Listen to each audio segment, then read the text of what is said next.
Shoutout guys! Nandito na naman po akong muli upang ibahagi sa inyo ang mga benepisyo ng mulberry.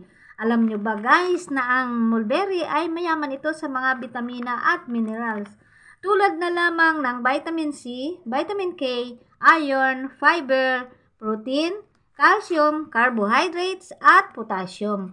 Ang prutas na ito ay marami din pala itong mga benepisyo sa ating kalusugan at makatutulong dito sa iba't ibang mga karamdaman. Ang pagkain ng prutas na ito ay makatutulong ito sa pagpapababa ng kolesterol, blood sugar, hypertension, mahina ang panunaw, sakit sa puso at marami pang iba. Ang prutas na ito ay nagpapalakas din ito ng ating immune system. Nakatutulong din ito upang palakasin ang ating buto dahil sa taglay nitong calcium. Ang mulberry ay mabuti din ito sa ating balat at sa ating mata. Ang prutas na ito ay may taglay din itong resveratrol na nakatutulong ito sa pagpapabuti ng memory at makaiwas sa Alzheimer's disease. Ang prutas na ito ay maaring makatulong din ito upang malabanan ang sakit sa puso at maging sa cancer.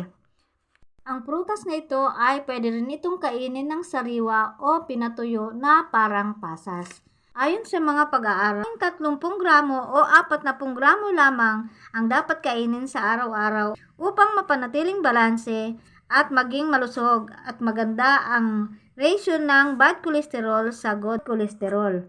Ang mulberry ay antioxidant. May kakayahan itong mapabagal ang pagtaas ng blood sugar matapos kumain. Paalala lang po, ang sobrang dami ng pagkain ng prutas na ito ay maaari ding makasama sa kalusugan na maaari ding magdulot ito ng sobrang pagbaba ng sugar level.